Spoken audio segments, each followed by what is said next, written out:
Bismillahirrahmanirrahim. Assalamualaikum warahmatullahi wabarakatuh. Alhamdulillahirabbil alamin. Wa bihi nasta'in ala umurid dunya waddin. Wassalatu wassalamu ala asyrafil anbiya'i wal mursalin nabiyyina Muhammad wa ala alihi wa sahbihi ajma'in. ومن اهتدى بهداه واتبع ثره إلى يوم الدين أما بعد. أيها الإخوة والأخوات, kaum muslimin wal muslimat yang semoga senantiasa dirahmati dan diberkahi oleh Allah Subhanahu wa taala. Alhamdulillah, kembali kita dipertemukan oleh Allah Subhanahu wa taala untuk melanjutkan kajian kita pada pembahasan kitab Kaifa takunu miftahan lil khair, bagaimana menjadi kunci kebaikan, sesuai yang disabdakan oleh Nabi alaihi salatu wassalam, inna minan nasi nasan mafatihah lil khair maghaliqa lisyarr, wa inna minan nas mafatihah lisyarr maghaliqa lil khair. Di antara manusia ada yang menjadi pembuka kebaikan dan penutup keburukan. Sebagaimana di antara manusia ada yang sebaliknya, menjadi pembuka keburukan dan penutup kebaikan. Fatuba liman ja'ala Allahu miftahal khairi ala yadayhi. Maka kebahagiaan dunia dan di akhirat bagi orang yang dijadikan oleh Allah sebagai pembuka kebaikan. Wa wailul liman ja'ala Allahu miftahasy syarri ala yadayhi.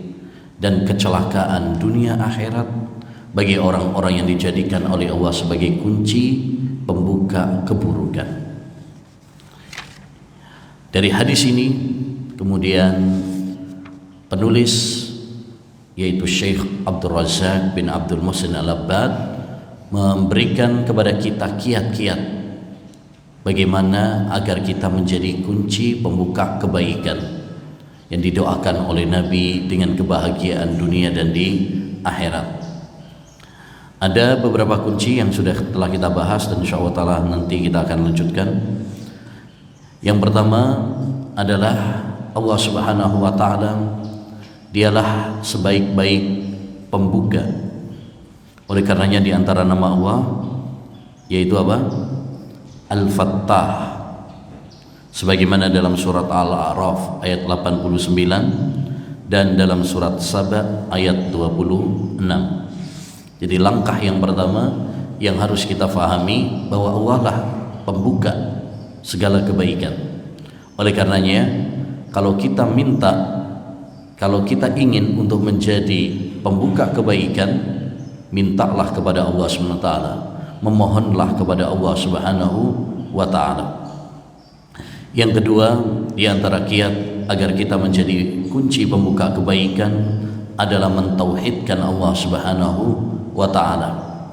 Kita serahkan segala bentuk ibadah semata-mata hanya kepada Allah Subhanahu wa ta'ala. Yang ketiga, di antara kiat menjadi kunci kebaikan adalah al-ilmun nafi', ilmu yang bermanfaat. Karena kita tidak mungkin bisa membedakan ini kebaikan dan keburukan kecuali kalau kita memiliki ilmu yang bersumberkan Al-Quran dan Sunnah Nabi Sallallahu Alaihi Wasallam. Oleh karenanya Allah Subhanahu Wa Taala menyebutkan syarat orang yang berdakwah mengajak kepada kebaikan harus memiliki apa? Ilmu. Qul hadhihi sabili ad'u ila Allah ala basirah. Surat Yusuf ayat 108. Katakanlah, ini adalah jalanku, aku mengajak manusia kepada Allah Subhanahu wa taala ala basirah, di atas ilmu.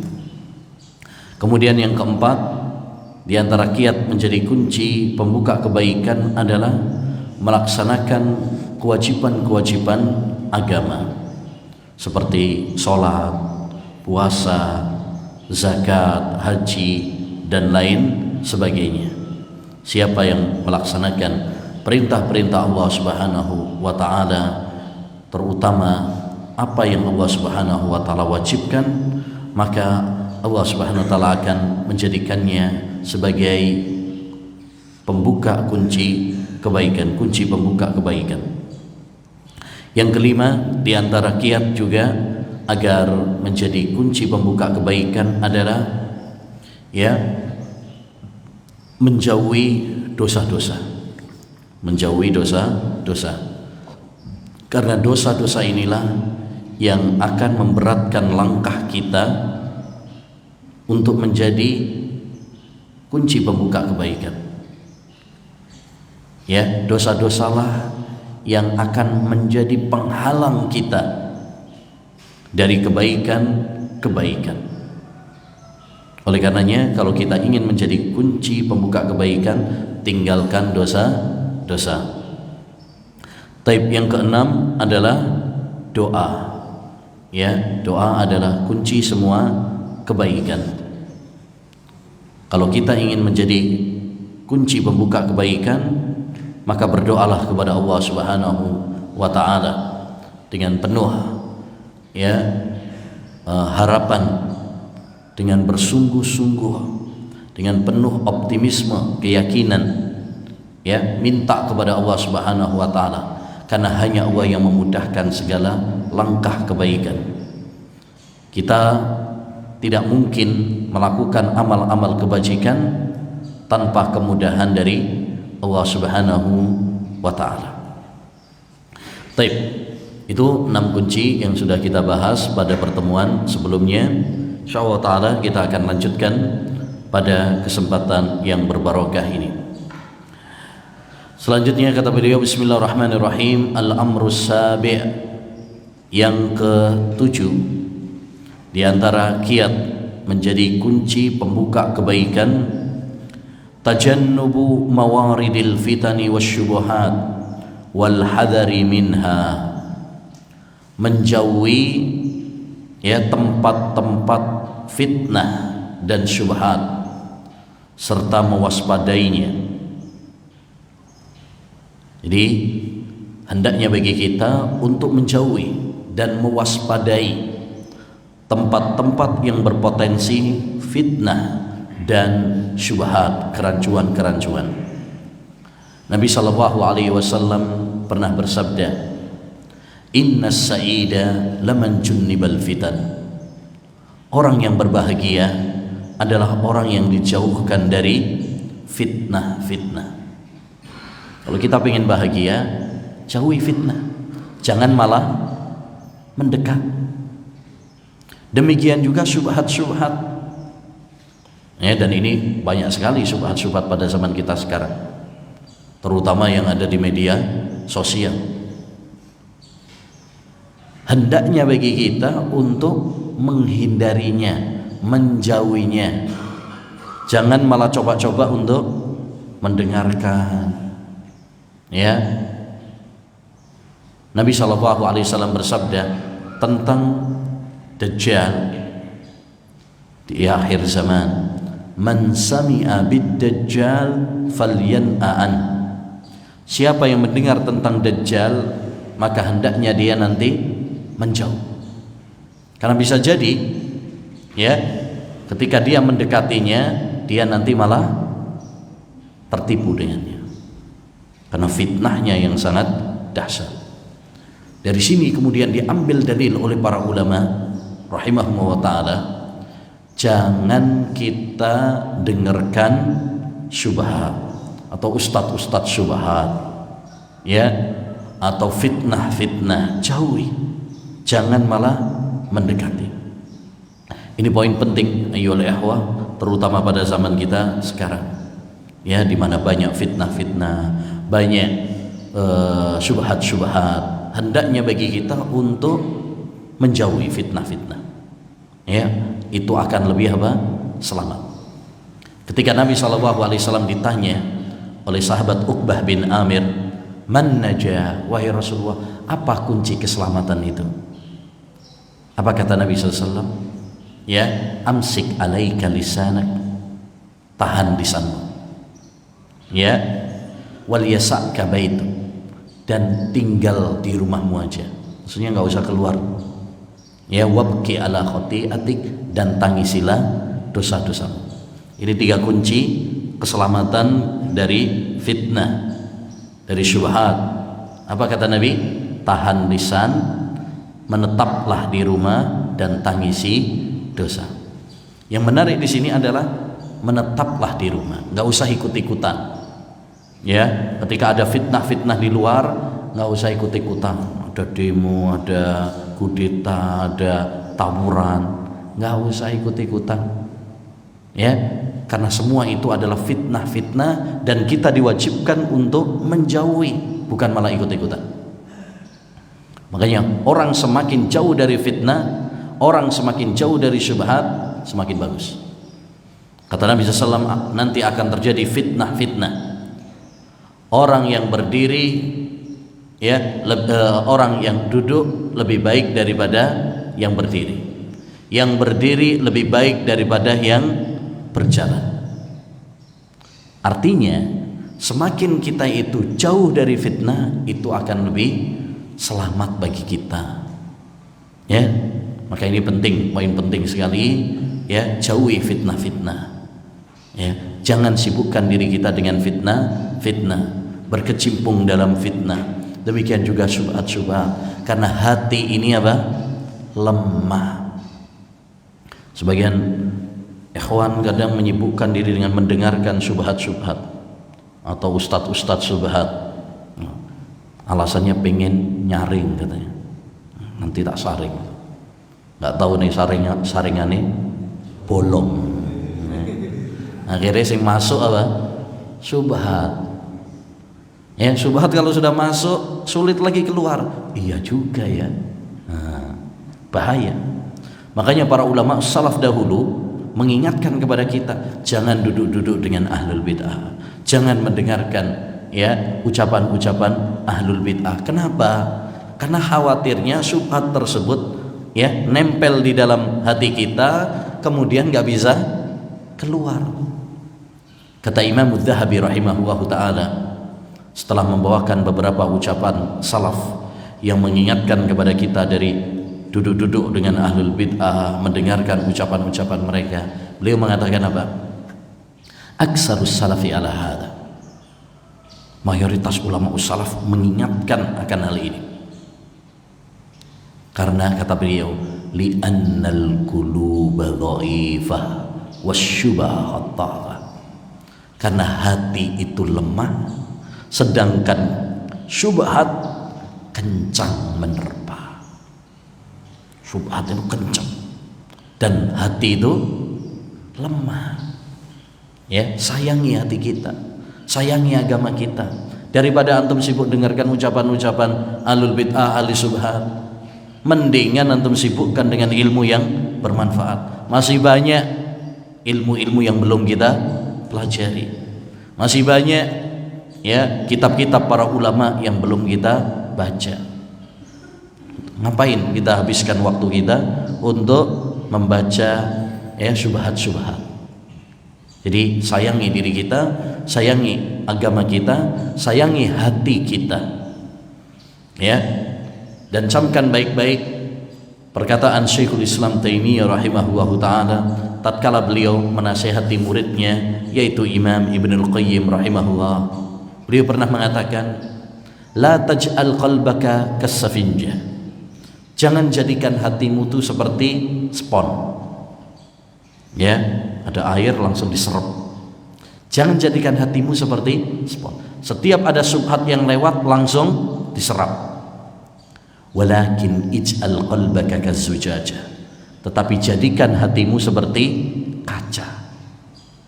Ketika ada syubhat yang lewat, dia bisa menangkisnya. Ya, dan itu tidak mungkin kecuali dengan apa? Ilmu dan iman yang mantap. Sekarang kita hampir tiap hari dengarkan syubhat. Ya, kadang-kadang mau nggak mau kedengaran juga. Orang walaupun sekarang sudah ingin menghindar, tapi ya dengan adanya media sosial dan sebagainya, ya akhirnya mau nggak mau dengar juga. Maka hal yang paling penting adalah menguatkan iman, ya, menguatkan ilmu, sehingga setiap kali ada syubhat kita bisa apa? Menangkisnya dengan ilmu kita. Taib, selanjutnya yang ke-8, ar-rifqu fil umur wat ta'amulu ma'an nasi bimakarimil akhlaq. Kunci yang ke-8 agar kita menjadi kunci pembuka kebaikan adalah ar-rifq, lembut, ya, lembut sama orang, lembut. Demikian juga dalam menghadapi masalah, lembut, tenang, enggak gerusah-gerusu istilah orang Jawa, ya. Tapi apa? Ya, tenang. Allah Subhanahu wa taala berfirman menganjurkan kepada kita untuk menjadi orang-orang yang lembut, ya, terutama ketika berinteraksi, bergaul dengan manusia. Jangan keras, kasar sama orang, karena itu akan membuat manusia lari.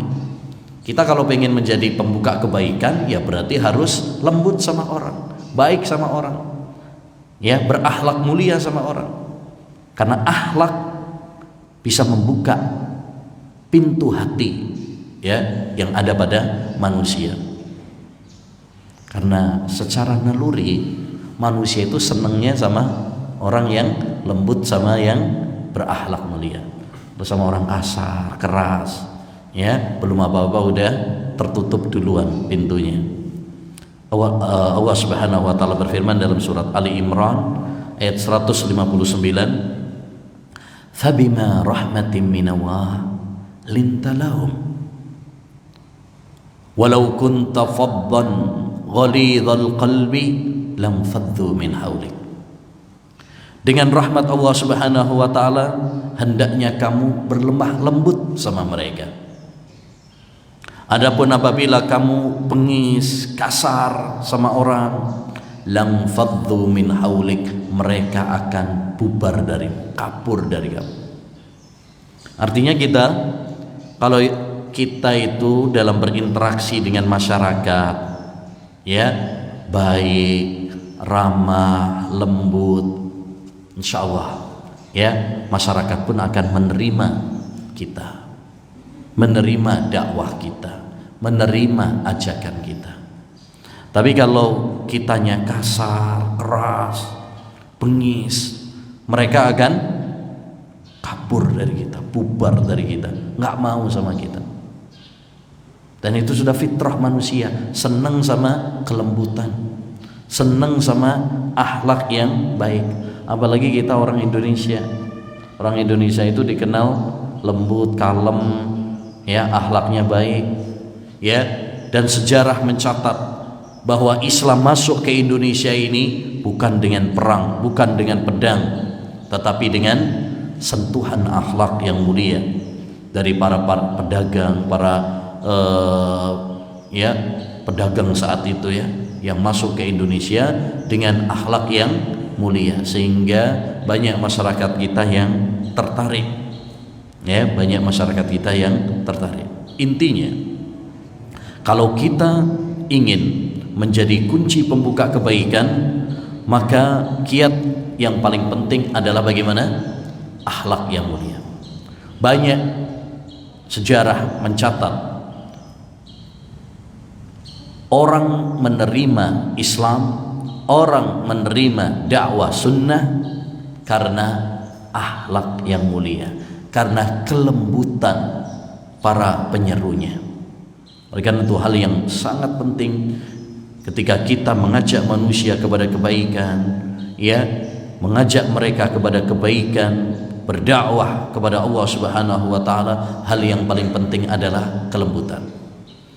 Pada keluarga kita, kalau kita ingin mengajak istri kita, anak-anak kita kepada kebaikan, hal yang paling penting adalah, ya, akhlak dan kelembutan. Idza arada Allahu bi ahli baitin khaira adkhala fihim rifq. Jika Allah menginginkan kebaikan pada sebuah rumah tangga, maka Allah SWT akan memasukkan di tengah-tengah mereka kelembutan. Makanya perhatikan Nabi Luqman ketika menasehati anaknya, manggilnya apa? Ya bunayya. Ya bunayya. Dalam bahasa Arab itu bunayya itu lembut. Kalau mungkin bahasa kita, kalau kita terjemahkan itu ananda gitu ya. Ananda itu yang lembut itu, halus. Artinya dia memulai ketika mau memberi wasiat, nasihat kepada anaknya, dipanggil dulu dengan panggilan yang lembut, dengan panggilan yang cinta dan kasih sayang. Beda sama kalau misalkan manggil anak bandel misalnya, anak goblok, belum udah kasar duluan. Orang atau anak nggak mau untuk menerima nasihat karena belum sudah diejek, belum sudah dibully duluan. Demikian juga Nabi SAW ketika akan menasehati sahabat, dipanggil dengan panggilan yang menyenangkan terlebih dahulu. Dalam hadis yang dikenal dengan hadis Musalsal bin Mahabbah, Rasulullah SAW pernah mengatakan kepada sahabat Mu'ad bin Jabal, ya Mu'ad, inni uhibbuk. Wahai Mu'ad, aku mencintaimu karena Allah. Fala tada'anna dubura kulli salah antakul. Baru setelah dipuji, setelah Rasulullah SAW menyatakan bahwasanya Nabi mencintainya, siapa yang gak senang dicintai oleh Nabi SAW. Setelah sahabat ini yaitu Mu'ad bin Jabal merasa bahwa Nabi SAW mencintainya, baru dikasih nasihat, jangan pernah tinggalkan doa Allahumma inni ala dzikrika wa syukrika wa husni ibadatika. Jadi ini faedah penting. Kalau kita mau mengajak orang, mengajak keluarga kita, istri kita, anak kita, sahabat kita, masyarakat kita, tetangga kita, maka ajak mereka dengan kelembutan, ngomong yang baik, tutur kata yang baik, yang lembut, yang sopan. Dan ini penting ketika kita hidup dalam bermasyarakat yang macam-macam, kadang ada yang begini, ada yang begitu. Hal yang paling penting ayyuhal ikhwah adalah kita berinteraksi dengan mereka dengan akhlak yang baik. Jangan dengan modal semangat 45 akhirnya apa?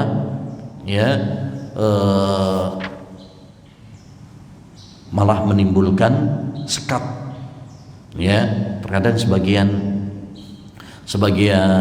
kita, sebagian kalangan punya semangat yang menggebu tanpa pikir panjang, sehingga menimbulkan madarat yang lebih besar. Jadi perlakukan masyarakat kita dengan baik, akhlak yang baik, karena akhlak termasuk bagian penting yang harus kita perhatikan dalam agama kita. Manhaj salaf bukan hanya dalam masalah akidah, termasuk masalah akhlak juga. Ya ayyuhalladzina amanu dukhulu fis silmi kafa. Wahai orang-orang yang beriman, masuklah kalian dalam agama Islam ini total, keseluruhan. Termasuk dalam bab akhlak. Bahkan akhlak memiliki peran yang sangat penting. Nabi SAW pernah ditanya, bahkan sering beliau ditanya, su'ila Nabi SAW an aktsari ma yudkhilun nasal jannah. Rasulullah SAW sering ditanya, amalan apa wahai Rasulullah yang paling banyak memasukkan manusia ke surga? Jawab Nabi, taqwallah wa husnul khuluq. Takwa kepada Allah Subhanahu wa taala dan akhlak yang mulia. Jadi akhlak termasuk bagian yang sangat penting, karena dia yang paling banyak memasukkan manusia ke surga. Dan akhlak yang mulia, ya, seperti dikatakan oleh Imam Ibnul Mubarak, terkumpul dalam 3 hal. Ya, terkumpul dalam 3 hal. Ini perlu menjadi koreksi bagi kita. 3 hal ini untuk mengintrospeksi diri kita udah belum berakhlak mulia. Yang pertama, badlun nada wa kafful adha wa talaqatul wajh. Badlun nada artinya berbuat baik kepada orang lain, membahagiakan orang lain, baik dengan tutur kata, harta, tenaga, dan lain sebagainya. Apa yang kita bisa untuk kita berikan kepada orang lain, bisa membuat dia bahagia, lakukanlah. Itulah akhlak yang mulia. Min afdalil a'mal sururun tudhiluhu fi qalbi ahi. Termasuk amalan yang paling baik, kamu menyenangkan hati saudaramu. Jadi kita membuat orang lain seneng, bahagia, itu akhlak yang mulia. Ya, termasuk akhlak yang mulia. Pernah dikatakan kepada orang Arab Badui, man as'adun nas, siapakah orang yang paling bahagia? Jawabannya, man as'adan nas. Jadi pertanyaannya, man as'adun nas, di dhammah dalnya, man as'adun nas, siapa orang paling bahagia? Jawabannya, man as'adan nasa, orang yang membahagiakan manusia. Jadi bahagia itu kalau kita bisa membuat orang lain bahagia. Ya, ketika kita bisa mampu membuat orang lain bahagia, disitulah kunci kebahagiaan kita. Yang kedua, akhlak yang baik itu adalah kafful adha, tidak menyakiti orang lain, baik menyakiti dengan lisan maupun menyakiti dengan anggota tubuh yang lain. Ya, lisan, karena ini yang paling banyak nyakiti orang nih. Lisan, omongannya nyelekit. Hati-hati. Ya, aksaru khotoya bani Adam fil lisan. Kebanyakan dosa anak Adam itu adalah pada lisannya. Nih, sering ngomong pedes, ya, nyelekit. Yang kedua, yang perlu kita perhatikan juga, yang paling banyak berbuat zalim, menyakiti orang, tangan. Itulah kenapa Nabi SAW mengatakan, al-muslimu man salimal muslimuna min lisanihi wa yadihi. Muslim yang baik itu tatkala orang-orang Islam selamat dari gangguan lisan dan tangan. Ya, tangan sering apa? Ngambil harta orang lain, jotos orang. Dan yang tidak kalah sadisnya pada zaman kita sekarang, tangan itu hampir seperti lisan dosanya. Tangan, ya, karena dia penerjemah dari lisan. Sering bikin status-status menyakitkan, ya kan? Di Facebook, di WA, atau juga, ya, sindiran-sindiran, nyinyiran. Ya, sekarang dosanya tangan, ya, sama seperti lisan. Karena orang sekarang bebas mengungkapkan isi hatinya, ya, lewat tangannya. Kalau dulu kan kalau nulis jarang orang, ya, hanya para penulis andal yang memiliki keahlian. Kalau sekarang enggak, apa yang ada di unek-uneknya semuanya diungkapkan, ya, karena masing-masing hampir setiap orang sekarang memiliki media sosial. Nah, maka kita harus berhati-hati, ya, jangan menyakiti orang lain, jangan menghadap Allah Subhanahu wa taala sedangkan kita memiliki beban, ya, kezaliman kepada orang lain. Urusannya berat. Ya, jangan sampai kita menjadi orang-orang yang bangkrut. Menghadap Allah Subhanahu wa taala dengan salat, menghadap Allah Subhanahu wa taala dengan puasa, menghadap Allah dengan sedekah, tetapi karena tumpukan kezaliman yang kita lakukan kepada manusia sehingga amal-amal kebajikan tersebut sirna. Karena harus kita hibahkan, harus kita transfer kepada orang-orang yang kita zalimi. Justru kalau nggak cukup, dosa-dosa mereka yang akan diberikan kepada kita. Ini orang yang paling rugi, Pak. Orang yang paling rugi adalah orang yang memberikan kebaikannya kepada orang yang dia benci. Kan dia lagi musuhan dia sebenarnya. Tapi dia harus memberikan pahalanya, dia harus memberikan ya kebaikan-kebaikannya ya kepada mereka. Baik, yang ketiga, akhlak yang baik itu adalah talaqatul wajah. Wajah yang berseri-seri, senyum, ramah. Nah, ini penting juga, terutama kita hidup dalam bermasyarakat ya.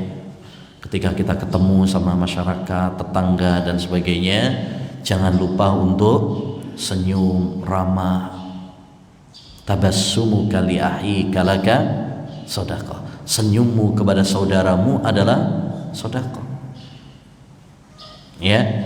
Nabi SAW juga pernah mengatakan, la tahkiranna minal ma'rufi syai'a walau an talqa akhaka biwajhin talik. Jangan kamu meremehkan kebaikan sedikit pun, walaupun hanya senyuman yang kamu berikan kepada saudara. Artinya nggak usah pelit-pelit, ya. Gigi bukan aurat katanya. Kadang ada sebagian orang itu pelit banget untuk apa? Senyum. Setiap kali ketemu sama masyarakat, ya, yang dia tunjukkan adalah kesangaran, ya. Nah, ini semakin sangar, semakin mantap manhajnya. Nah, bukan seperti itu. Rasulullah SAW disebutkan dalam hadis Jabir, ma ra'ani Rasulullah SAW illa tabassam. Rasulullah SAW tidak pernah melihat aku, berjumpa dengan aku, kecuali beliau tersenyum. Maka mari kita latih, kita biasakan ya pada diri kita ketika ketemu masyarakat, ketika ketemu tetangga, ya kita belajar untuk senyum kepada mereka, ramah ketika ketemu dengan mereka. Nah ini. Baik. Selanjutnya, ayyuhal ikhwah, yang kesembilan, di antara kiat menjadi kunci kebaikan adalah al-istibaku ilal khair. Berlomba-lomba, bersemangat kepada kebaikan. Berlomba-lomba di dalam kebajikan. Ya. Kita kalau ingin menjadi kunci kebaikan, berarti kita harus semangat berlomba-lomba di dalam kebajikan. Karena kita pengen pahala, kita pengen surga. Allah Subhanahu wa taala berfirman, wasari'u ila maghfiratin min rabbikum wa jannatin arduha as-samawati wal ard uiddat lil muttaqin. Bergegaslah kalian. Masya Allah, ada satu faedah penting ya yang disebutkan oleh sebagian ulama. Allah Subhanahu wa taala di dalam Al-Qur'an kalau memotivasi kita untuk akhirat, itu kalimat-kalimatnya penuh dengan motivasi. Wasari'u, bergegaslah. Fastabiqul khairat, berlomba-lombalah kalian dalam kebajikan. Fas'au ila dzikrillah, berlarilah menuju zikrullah, mengingat Allah Subhanahu wa taala. Jadi lihat kalimat-kalimatnya. Berlomba-lombalah, bersegeralah, berlarilah. Berbeda halnya ketika untuk dunia, mencari dunia, Allah hanya mengatakan famshu fi manakibiha, berjalanlah kalian di muka bumi. Artinya apa? Artinya Kalau untuk urusan-urusan akhirat kita harus semangat, berlomba-lomba, bersegera, berlari, jangan tunda-tunda. Tapi kalau untuk dunia, ya santai aja, gak usah ngoyo-ngoyo. Sekarang kan enggak, banyak orang yang terbalik. Untuk dunia, nah, berlomba-lomba, bersegera, berlari.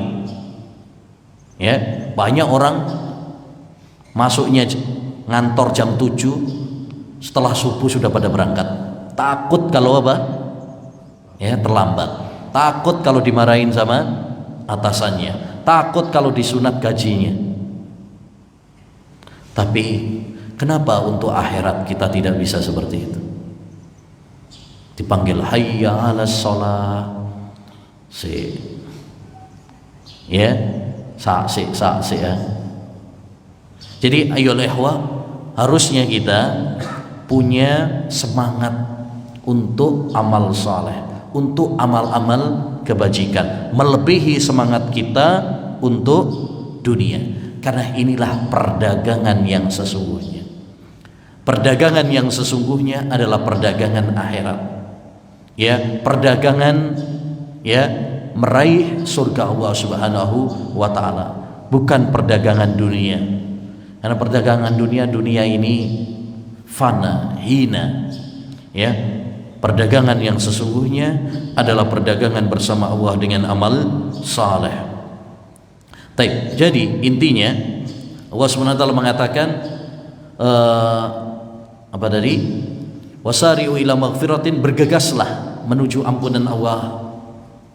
Wa jannatin arduha as-samawati wal ard, dan surga yang luasnya seluas langit dan bumi. Uiddat lil muttaqin, yang Allah siapkan untuk orang-orang yang bertakwa.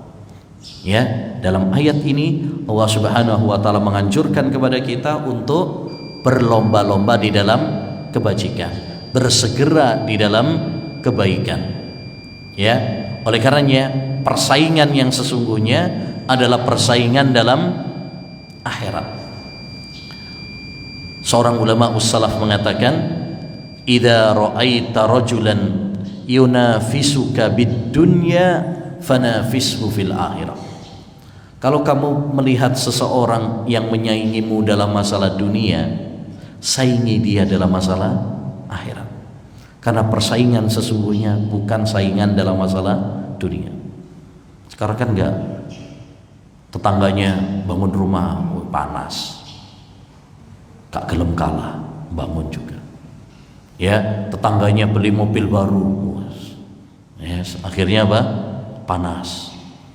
Akhirnya utang beli mobil lagi, gak mau kalah. Tetangganya ya punya istri baru, gak mau kalah juga. Ya, Masya Allah. Baik, orang kadang masalah-masalah dunia mereka apa? Bersaing. Tapi masalah-masalah akhirat jarang yang bersaing. Sampai naik bagi-bagi pahala. Nah, harusnya kita untuk masalah akhirat ini yang persaingan. Ya, bersaing yang sesungguhnya itu adalah bersaing dalam masalah ya, dalam masalah akhirat. Baik. Jadi intinya ayyul ikhwah, kalau kita ingin menjadi kunci pembuka kebaikan, kita harus punya apa? Semangat berlomba-lomba di dalam kebajikan. Ya, berlomba kebajikan. Ada satu kisah menarik yang menunjukkan semangat para salaf dahulu ya di dalam berlomba-lomba dalam kebajikan. Disebutkan oleh Al-Hafidh Ibnu Hajar Al-Asqalani dalam kitabnya Al-Isabah fi Tamyiz Sahabah. Dulu ketika Rasulullah SAW ngajak para sahabat ya, menyerukan mereka untuk perang jihad dalam perang Uhud, maka ada salah seorang sahabat rebutan antara ayah dan anaknya, siapa yang berangkat. Ayahnya bilang, ya biar ayah saja yang berangkat, kamu di rumah aja nungguin ibumu dan nungguin adik-adik perempuanmu. Anaknya bilang, ayah sudah tua, biar saya saja yang berangkat. Ya, karena jihad membutuhkan apa? Tenaga. Biar anak-anak muda seperti saya aja yang berangkat. Rebutan. Karena masing-masing nggak ada yang mau ngalah, akhirnya apa? Ya udah gini aja, kita undi. Siapa yang keluar namanya berarti dialah yang berangkat. Akhirnya ada undian. Ternyata yang keluar adalah nama anaknya, yaitu Sa'ad. Karena yang menang anaknya, bapaknya melas lagi. Nah, saya tahu kamu yang menang, tapi ayah telah mencium aroma surga dari Uhud. Berikan jatahmu kepada aku. Anaknya mengatakan, wahai ayah, andaikan bukan karena surga yang luasnya seluas langit dan bumi, saya akan berikan jatahku ini kepadamu. Tapi ini surga yang luasnya seluas langit dan bumi, saya nggak akan berikan jatahku ini kepada siapapun, walaupun kepada ayahku sendiri. Masya Allah. Akhirnya yang keluar adalah anaknya, dan kemudian gugur syahid di jalan Allah Subhanahu wa taala dalam medan perang, perang Uhud. Ini menunjukkan salah satu potret bagaimana ulama-ulama dulu mereka bersemangat berlomba-lomba di dalam kebajikan. Ini yang perlu kita contoh kalau kita ingin menjadi kunci pembuka kebaikan. Kita harus punya semangat berlomba-lomba di dalam kebaikan. Yang ke-10, tadakkurul akhirah wal wukufu baina yadayillah. Selalu ingat akhirat dan ingat momentum ketika berdiri di hadapan Allah Subhanahu wa taala. Jadi kita harus selalu ingat akhirat, selalu ingat akan kematian, selalu ingat bahwa kita kelak akan berdiri di hadapan Allah Subhanahu wa taala mempertanggungjawabkan amal perbuatan kita. Karena dengan mengingat akhirat, mengingat kematian, ini akan menjadi motivasi, penyemangat bagi kita semuanya. Makanya sering-seringlah hadir di kajian-kajian yang mengingatkan kita kepada akhirat. Karena hati manusia itu sering lalai. Kita ini kalau nggak diingatkan tentang akhirat seringnya lupa. Seringnya lupa. Makanya majelis ilmu itu penting agar kita ini diingatkan akan akhirat. Sahabat Abdullah bin Mas'ud pernah mengatakan, carilah hati kalian di 3 tempat. Di majelis ilmu, yang kedua saat membaca Al-Quran, yang ketiga saat sedang sendirian. Jika kalian tidak mendapati hati kalian bergetar di 3 tempat tersebut, maka mintalah kepada Allah Subhanahu wa taala agar Allah memberikan hati kepada kalian, karena sesungguhnya kalian tidak memiliki hati. Karena hati yang lalai nggak ada manfaatnya. Hati yang bermanfaat di akhirat adalah hati yang senantiasa ingat akan akhirat. Yauma la yanfa'u malu wala banun illa man atallaha biqalbin salim. Pada hari itu tidak bermanfaat harta dan anak-anak kecuali orang yang menghadap Allah SWT dengan hati yang selamat, selamat dari syubhat dan selamat dari syahwat. Makanya penting kita cari majelis-majelis ilmu yang mengingatkan kita kepada akhirat, bukan yang mengingatkan kita kepada dunia, bahasnya politik terus, atau cuma sekedar candaria lawaan isinya, yang hanya akan mengeraskan hati kita, atau yang sibuk hanya dengan ghibah, namimah, mencaci fulan, mencaci allan. Hindari majelis-majelis seperti itu. Kita butuh kepada majelis yang bisa melembutkan hati kita, mengingatkan kita kepada akhirat, mengingatkan kita agar kita tidak tertipu dengan dunia. Ini yang paling penting. Ada seorang murid Hasan Al-Basri pernah mengatakan, aku berguru di majelisnya Hasan Al-Basri 23 tahun lamanya. Masya Allah, ini berguru 23 tahun. Ya, ngaji itu seperti itu ya, lama gitu. Bukan cuma sehari 2 hari, 23 tahun aku berguru, hadir di majelisnya Hasan Al-Basri. Saya tidak pernah mendengarkan beliau berbicara tentang pemimpin ini digulingkan, harga melambung tinggi. Maksudnya apa? Nggak pernah bahas-bahas politik kayak gitu, nggak pernah bahas memprovokasi apa ini ya, minyak goreng pada mahal semuanya, memprovokasi masyarakat, manas-manasi ya, sehingga benci kepada apa? Pemerintahnya misalkan. Beliau nggak pernah seperti itu. Maka hadisuhu illal maut wa tadakkurul akhirah. Yang beliau bahas adalah senantiasa bahas tentang kematian dan ingat akhirat. Artinya masalah-masalah ilmu yang bermanfaat, ya, mengingatkan tentang akhirat.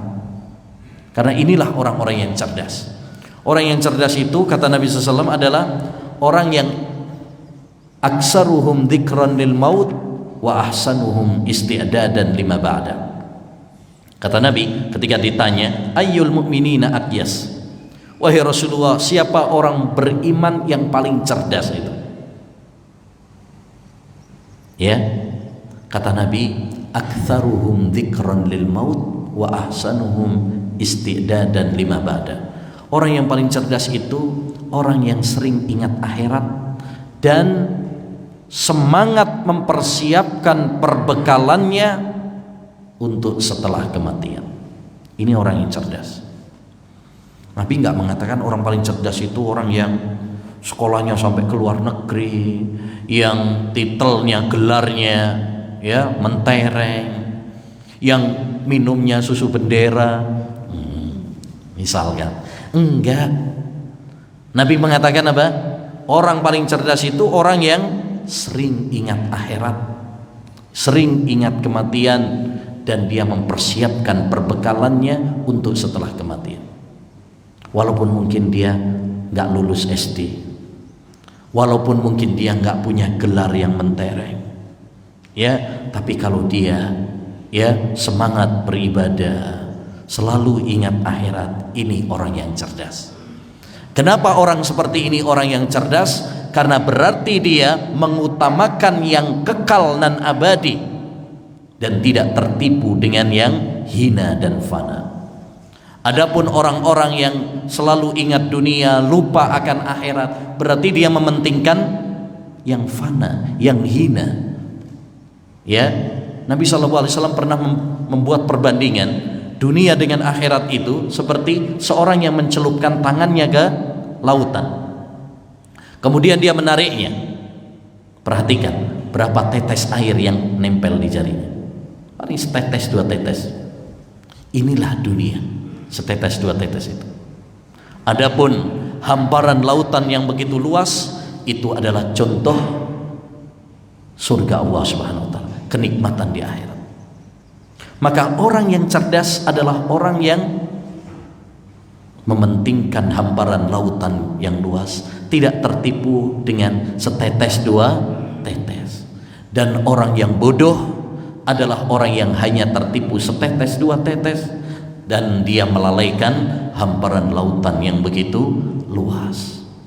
Ya, maka ma'asyiral muslimin rahimani wa rahimakumullah, kalau kita ingin menjadi kunci kebaikan, ingatlah selalu kematian, ingatlah selalu akhirat, ingatlah selalu bahwa kita akan berdiri di hadapan Allah Subhanahu wa taala. Karena dengan mengingat akhirat, dengan mengingat kematian, kita akan bersemangat.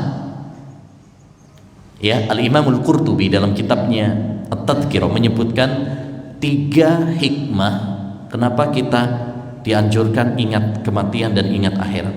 Bahkan kata Nabi, aksiru dzikra hadimil ladzat, perbanyaklah oleh kalian mengingat penghancur kelezatan. Apa penghancur kelezatan? Kematian.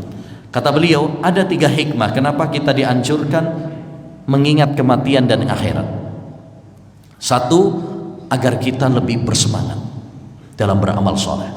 Kalau kita ingat bahwa kita akan mati, ya, kita ingat akan akhirat, kita lebih bersemangat. Yang kedua, kita akan segera bertobat kepada Allah SWT. Nggak pakai nunda-nunda, nanti aja, entar aja kalau udah tua. Ya, sampai ada yang bilang apa? Kecil dimanja, muda foya-foya, ya, tua kaya raya, mati masuk surga. Enak ya. Nah, ya, nah, kita nggak nunda-nunda. Kenapa? Karena kita nggak pernah tahu kapan kita akan mati. Nggak ada jaminan, ya, mati itu mesti tua. Betapa banyak anak kecil, anak muda dipanggil duluan oleh Allah Subhanahu wa Ta'ala. Di kuburan nggak ada tulisannya khusus yang sudah tua, nggak ada. Ya, yang ketiga adalah qanaah dengan dunia. Ini manfaat juga kalau kita, atau hikmah kalau kita ingat akhirat, ya, ingat kematian, kita akan menjadi orang-orang yang qanaah, merasa cukup, ridho dengan pemberian Allah, bukan menjadi orang-orang yang tamak kepada dunia, menjadi budak-budak yang tergila-gila mengejar dunia, ya, sehingga lalai akan akhirat. Kita akan menjadi orang-orang yang qanaah, bersyukur kepada Allah Subhanahu wa Ta'ala. Berapapun yang Allah berikan, kita syukuri. Dan ini kunci orang kaya itu sebenarnya ini, yaitu apa? Qanaah. Berapapun penghasilan, rizki yang Allah berikan kepada kita, kalau kita syukuri, qanaah, masya Allah, hidup kita bahagia. Tapi kalau sampean walaupun gajinya besar, kalau nggak punya qanaah, nggak punya syukur, ya, hidupnya akan susah. Betapa banyak orang gajinya gede tapi tetap korupsi. Kenapa? Tamak kepada dunia. Itu banyak pejabat-pejabat, ya, udah gajinya gede tapi malah korupsi. Bahkan kadang-kadang yang dikorupsi uang rakyat, ya, uang baksos loh, ya, ya kan? Kenapa? Padahal gaji mereka sudah gede, karena tadi tamak kepada dunia, nggak qanaah dengan pemberian Allah Subhanahu wa Ta'ala. Jadi ini penting, yaitu kita harus selalu ingat akhirat, ingat kematian. Makanya sering, ya, kita dapati di dalam hadis itu Rasulullah sering menggandengkan antara iman kepada Allah dengan iman kepada hari akhir, ya, supaya kita semangat dalam beramal soleh. Yang ke-11 di antara kiat agar kita, ya, menjadi kunci kebaikan adalah murafaqatul ahyar wa mujalasatus salihin. Bersahabat dengan orang-orang yang baik, dengan orang-orang yang saleh. Nah, ini penting nih. Kita kalau ingin jadi kunci kebaikan, cari teman-teman yang baik. Karena at-tuyuru ala ashkaliha taqa. Kata orang Arab, burung-burung itu biasanya ngumpul sejenisnya, sesama jenisnya. Ya kan? Lihat burung-burung itu ngumpul sesama sejenisnya.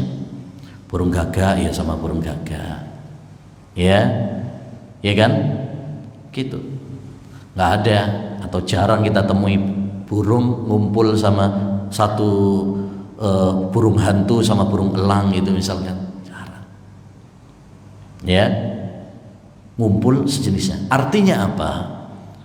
Biasanya orang itu ketularan sama temannya. Orang baik ngumpul dengan orang-orang baik, ya. Kalau kita ingin menjadi orang baik, kumpullah dengan orang-orang yang baik. Kita akan ketularan mereka. Ya, sebaliknya kalau kumpul sama orang-orang yang rusak, ya akhirnya ketularan rusak juga. Dan ini fakta, ayyuhal. Nabi SAW mengingatkan kepada kita agar kita selektif dalam mencari teman.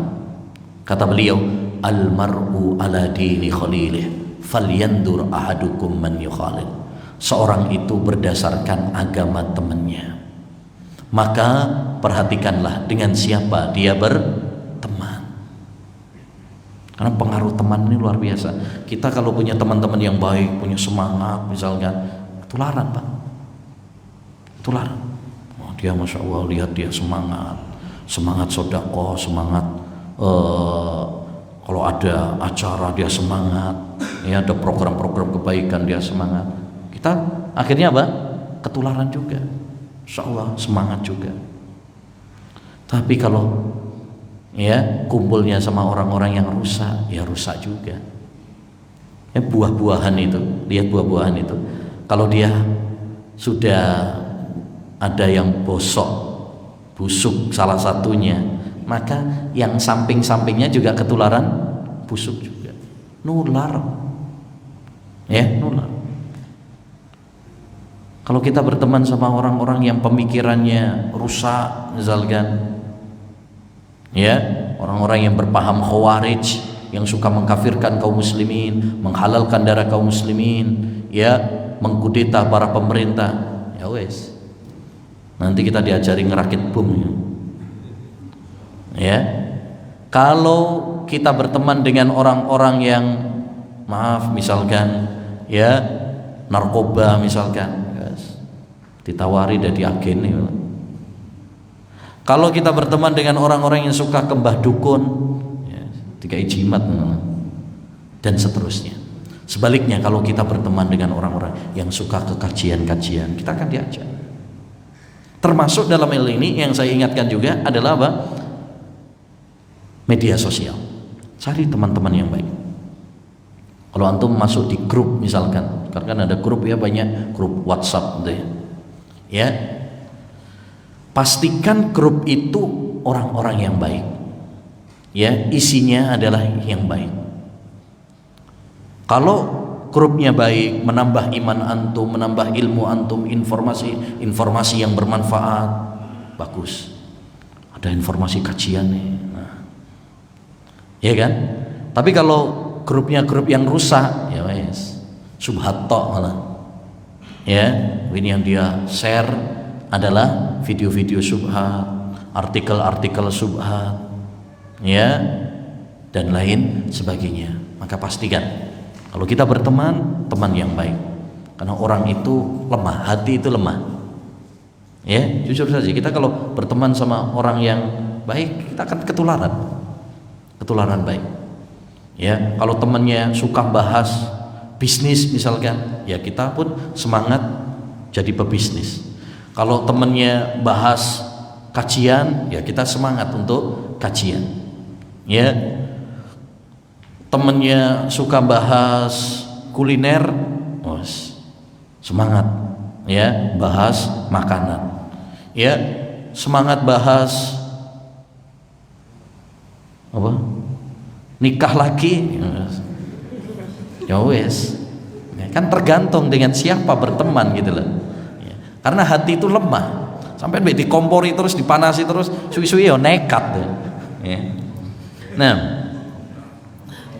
yang terakhir, ayyul ikhwah, di antara kiat untuk menjadi kunci kebaikan adalah ya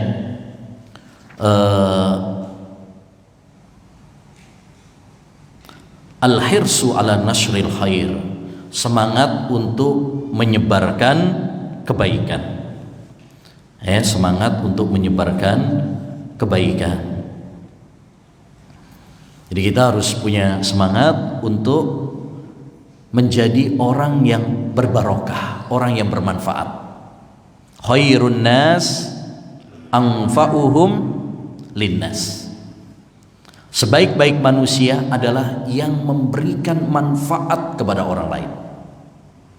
Jadi tanyakan pada diri kita, apa yang sudah saya berikan kepada orang lain? Andil apa yang sudah saya berikan kepada orang lain?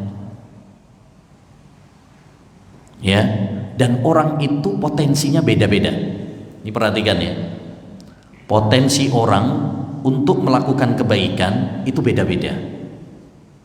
Ada yang diberi kelebihan dalam masalah ilmu. Ya udah. Ya, berarti semangatlah untuk menyebarkan apa? Ilmu. Ada yang diberi kelebihan dalam harta. Maka ya, tolonglah agama Allah, tolonglah manusia dengan harta yang Anda punya. Ada yang mungkin ilmu nggak punya, harta nggak punya, tapi dia punya tenaga, ya, waktu yang luang. Maka manfaatkan tenaga, waktu Anda untuk berjuang memberikan manfaat kepada orang lain. Demikian seterusnya. Coba lihat dalam kehidupan sahabat. Sahabat itu apa semuanya kemudian pinter semuanya? Ya, banyak meriwayatkan hadis semuanya? Enggak. Sahabat itu juga macam-macam.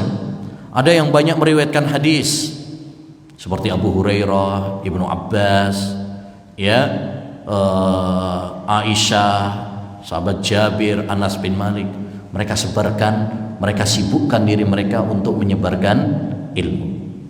Ada yang diberi kelebihan oleh Allah dalam masalah harta, seperti Utsman bin Affan.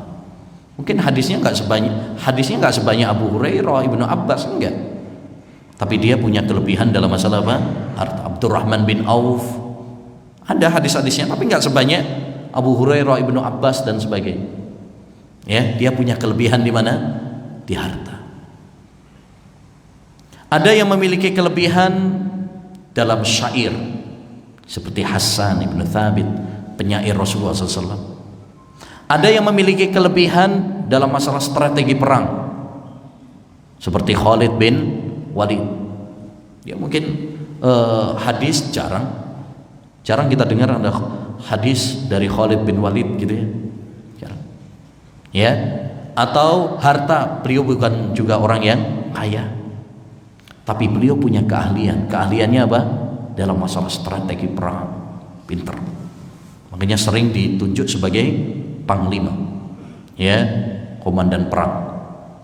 Karena beliau punya keahlian dalam masalah itu. Intinya, apapun andil kita, apapun potensi kita, ayo kita jadikan untuk sesuatu yang bermanfaat bagi diri kita, ya, yang menjadi tabungan pahala bagi kita. Wa ja'alani mubarakan ainama kuntu, dan Allah SWT menjadikan aku orang yang berbarokah dimanapun aku berada. Barokah artinya apa? Al khairul katsir, kebaikan yang banyak, yang luas dan terus menerus. Kita ingin menjadi orang-orang yang berbarokah, orang-orang yang bermanfaat bagi orang lain. Ya, maka apapun andil kita, ya, apa yang kita bisa lakukan untuk menjadi orang-orang yang bermanfaat, ya, lakukanlah. Gak mesti jadi ustadz semuanya, ya, gak mesti jadi ustadz semuanya. Mungkin jadi ustadz semuanya nanti sopo jadi jamaah, ya. Ya, gak mesti. Yang paling penting antum punya ilmu, ya, kemudian kita amalkan. Terus potensi orang berbeda-beda. Ada yang mungkin dia potensinya di kedokteran, mungkin dia punya keahlian dalam masalah itu. Jadikan potensi kedokteran kita untuk menolong orang lain. Jangan cuma duit toh aja, tapi jadikan saya, ya Allah, diberi kelebihan oleh Allah keahlian dalam masalah apa? Kedokteran. Bagaimana saya memanfaatkan keahlian saya ini menjadi pahala saya? Ya, nah, ada yang mungkin diberi keahlian oleh Allah SWT, dia pintar dalam masalah IT, ya, masalah teknologi sekarang. Ini juga berpotensi nih. Ini potensi yang luar biasa zaman sekarang untuk menyebarkan ilmu, menyebarkan dakwah. Ya, maka tanyakan pada diri antum, apa yang bisa saya perbuat dengan keahlian saya ini? Ya, setiap orang kan punya apa? potensi yang berbeda-beda. Menarik, dulu diceritakan juga oleh Syekh di sini, oleh Syekh Abdul Razak. Dulu pernah ada seorang ahli ibadah namanya Abdullah bin Abdul Aziz Al-Umari, pernah menulis surat kepada Al-Imam Malik bin Anas, Imam Darul Hijrah, ya, ulamanya Madinah, ya, gurunya Imam Syafi'i rahimahullahu taala, menyuruh Imam Malik rahimahullahu taala untuk meninggalkan ngajar hadis. Udahlah, kamu fokus saja kepada kepada ibadah, ya, nggak usah ngajar, karena ngajar bikin kamu kurang ibadah. Namanya dia orang ahli ibadah gitu kan ya. Nah, nyuruh Imam Malik nulis surat kepada Imam Malik agar fokus untuk ibadah dan meninggalkan ngajarnya. Imam Malik kemudian menjawab surat tersebut. Beliau mengatakan, sesungguhnya Allah Subhanahu wa taala telah membagi amal sebagaimana Allah membagi rizki. Ada sebagian orang yang diberi keluasan keahlian oleh Allah Subhanahu wa taala, potensi oleh Allah Subhanahu wa taala dalam masalah salat, tapi tidak diberikan, ya, kemudahan oleh Allah dalam masalah puasa. Maksudnya lebih banyak dalam masalah salat ketimbang puasa. Ada orang seperti itu. Kalau sholat, masya Allah luar biasa. Tapi kalau puasa, Ramadan tok. Ya, misalkan. Ya, ada yang sebaliknya. Ya, kalau puasa, masya Allah, puasa dakwah rajin. Tapi kalau sholat, ya sholat wajib tok. Sholat sunnah gak kuat. Ada sebagian seperti itu. Ada sebagian orang yang sodakohnya masya Allah luar biasa. Tapi kalau sholat, puasa, ya ala kadarnya, ya. Nah, demikian juga ada yang diberi kelebihan oleh Allah dalam masalah jihad. Lalu kata Imam Malik, dan aku telah ridho dengan apa yang telah Allah Subhanahu wa taala berikan potensi kepadaku, yaitu apa? Mengajarkan ilmu, ya. Wa nashrul ilmi wa ta'limuhu min afdali a'malil bir. Aku memandang bahwasanya menyebarkan ilmu, mengajarkannya, ini juga termasuk amalan yang baik, ya. Wa ma adunnu ma ana fihi biduni ma anta fi. Dan aku tidak menganggap bahwasanya potensi yang Allah berikan kepadaku ini lebih rendah daripada apa yang telah Allah berikan kepadamu. Artinya mengajar ilmu itu tidak kalah dengan ibadah. Kan ini yang nulis surat ini apa? Dia seorang yang ahli ibadah dalam puasa, sholat itu. Nyuruh Imam Malik fokus untuk sholat, puasa, nggak usah ngajar. Kata Imam Malik, Allah telah memberikan potensi kepada saya untuk mengajarkan ilmu, dan saya tidak memandang ini lebih rendah daripada apa yang telah kamu lakukan. Karena mengajarkan ilmu, ayyuhal ikhwah, itu manfaatnya luas. Kalau orang sholat sunnah, puasa sunnah, itu manfaatnya untuk pribadi. Tapi kalau kita mengajarkan ilmu, manfaatnya untuk orang lain. Kata para ulama, ibadah yang manfaatnya untuk orang lain, ya, jauh lebih besar pahalanya, lebih utama daripada ibadah yang manfaatnya hanya untuk diri sendiri, ya. Kemudian terakhir kata beliau, wa arju ayyakuna kilana alal khair, ya. Dan aku berharap masing-masing di antara kita di atas kebaikan. Saya fokus mengajar ilmu, ini juga baik. Engkau diberi kelebihan oleh Allah dalam ibadah juga baik. Wa yajibu ala kulli wahidin minna an yardha bima qusimalah wassalam. Dan masing-masing kita hendaknya ridho dengan potensi yang telah Allah berikan. Wassalam. Maksudnya ditutup dengan salam. Ini suratnya Imam Malik rahimahullah ta'ala. Artinya kita ayo gali potensi yang telah Allah berikan kepada kita. Kemudian yang kedua, jangan merendahkan potensi orang lain. Ya, kita saling melengkapi. Ya, dalam misalkan nih ada program kebaikan, misalkan program kebaikan, ada sebagian orang mungkin dia nggak bisa jadi relawan tenaganya, tapi dia punya uangnya. Ada sebaliknya, mungkin dia nggak punya uang untuk bantu, tapi dia punya apa? Tenaga, dia punya waktu untuk menyalurkan. Sehingga di sini kita harus saling apa? Melengkapi. Kita harus saling melengkapi antara satu dengan yang lain. Jangan mencibir antara satu dengan yang lain. Kita saling melengkapi, ya. Nah, demikian ayyuhal ikhwah wal akhwat rahimani wa rahimakumullah yang bisa kita bahas tentang kunci, ya, menjadi kunci kebaikan, ya, kaifa takunu miftahan lil khair. Semoga dengan kiat-kiat ini, ya, Allah Subhanahu wa taala memudahkan bagi kita semuanya untuk menjadi kunci-kunci pembuka kebaikan dan penutup keburukan. Amin ya rabbal alamin. Demikian yang bisa kita bahas, kurang lebihnya mohon maaf.